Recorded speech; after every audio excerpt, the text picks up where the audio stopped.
Olá pessoal, tudo bem? Eu sou o professor Ivan Costa e vou ser o seu professor de filosofia na área de ciências humanas e suas tecnologias. Na aula de hoje falaremos sobre a filosofia da subjetividade de Jean-Paul Sartre e como ele compreende a liberdade e a responsabilidade diante das nossas escolhas. Também abordaremos o conceito de banalidade do mal da filósofa Hannah Arendt, que discute as razões subjetivas para grandes atrocidades cometidas ao longo da história. Você já parou para pensar como você é realmente? Quem é você de verdade? Essa é uma coisa sobre a qual a gente geralmente não pensa. Mas geralmente quando a gente encontra um grande conflito, quando a gente encontra uma grande dificuldade, muitas vezes a gente tem que reavaliar quem nós somos. E aí surge aquela dificuldade, será que a gente tem coragem de assumir quem a gente realmente é? Ou será que a gente se esconde atrás de máscaras? Será que a gente assume um personagem?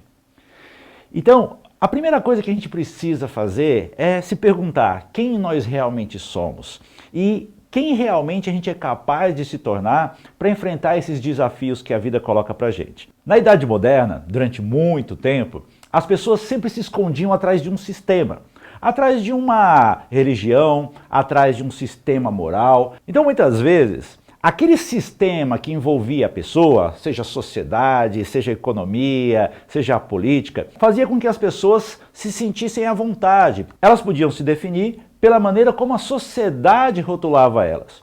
Só que com a contemporaneidade começa a surgir uma série de questões. Será que realmente a sociedade reflete aquilo que eu sou? Ou será que os outros justamente me colocam em conflito para eu me perguntar quem eu sou?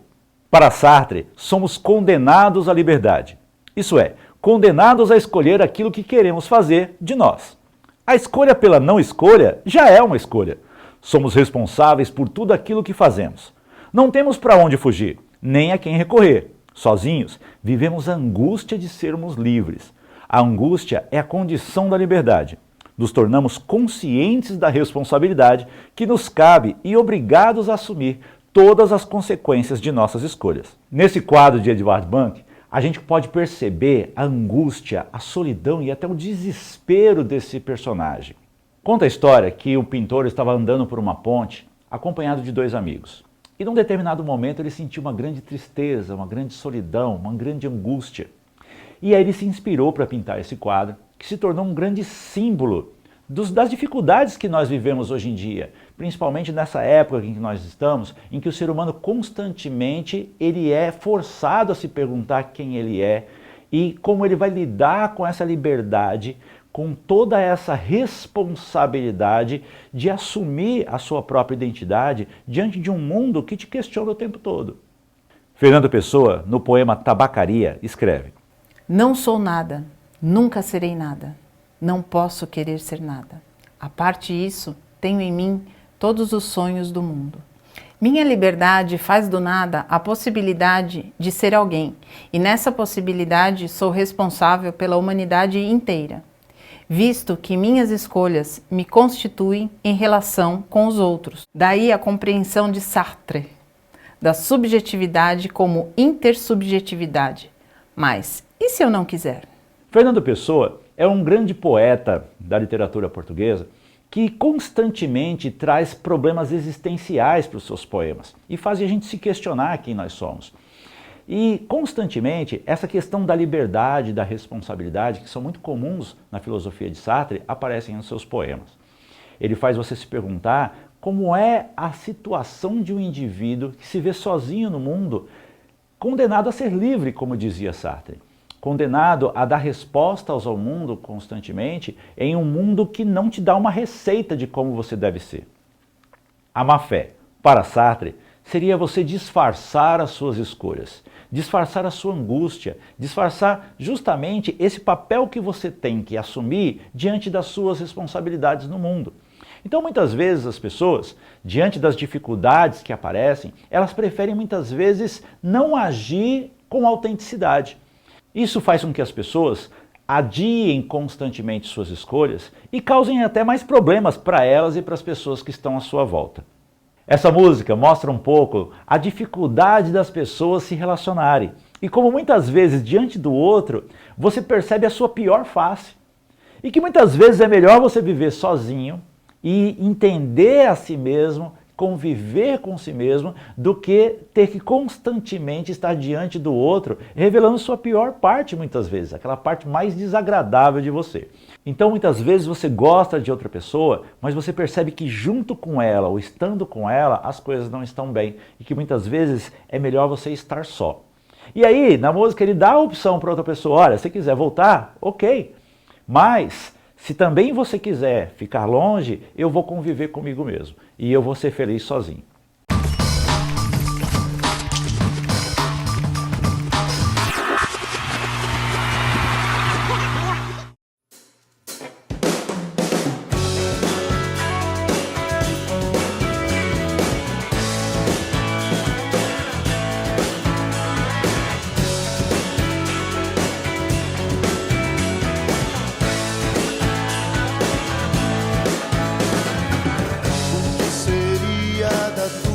Beleza, se eu fechasse os meus olhos pra você, do que adiantaria essa tua ideologia, se tua própria liberdade se transformasse em opressão?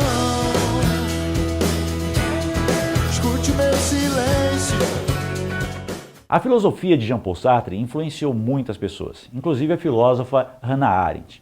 E a Hannah Arendt fez uma reflexão fantástica, principalmente a partir das atrocidades que aconteceram na Segunda Guerra Mundial. Milhões de judeus foram assassinados em massa numa verdadeira indústria da morte. E isso fez com que muitas pessoas refletissem sobre o que era exatamente o mal. Enquanto era jornalista, Hannah Arendt foi convidada a acompanhar e fazer reportagens sobre o julgamento de um grande oficial nazista que foi responsável pela morte de milhões de judeus. Durante o julgamento de Eichmann, Hannah Arendt se perguntava constantemente se aquele sujeito era verdadeiramente mau.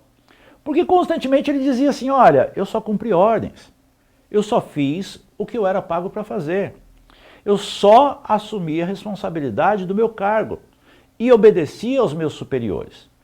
Então Hannah Arendt fez essa reflexão, que é interessante a gente fazer também. Será que na situação em que Eichmann estava, será que nós não faríamos a mesma coisa?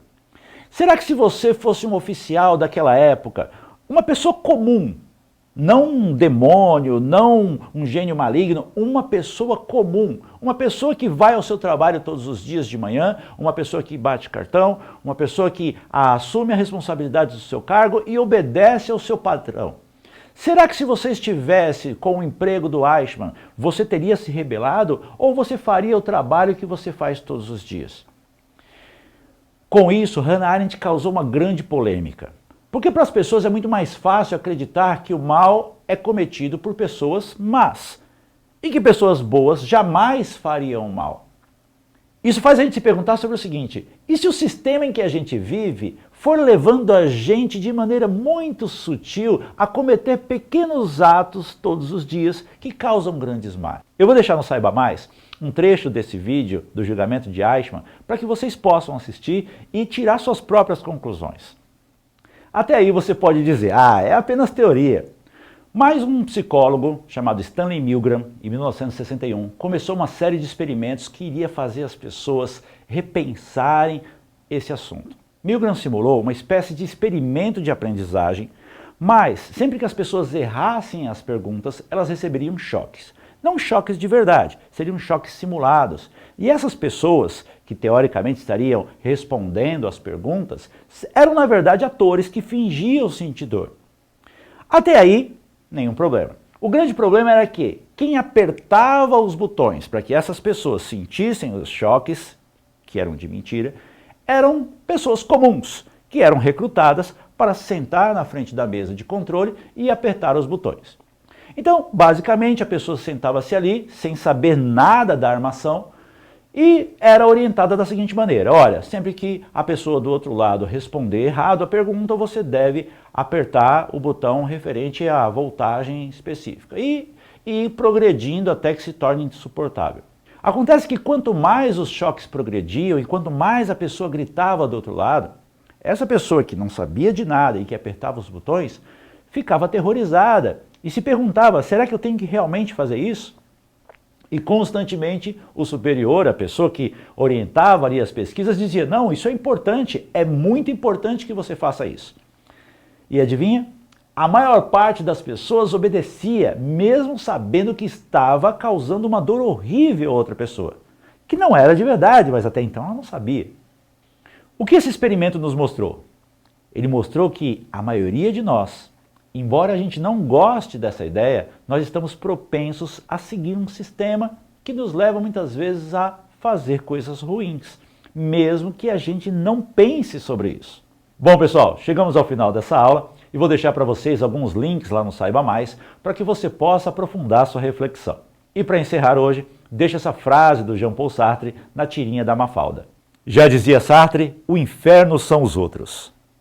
Bons estudos!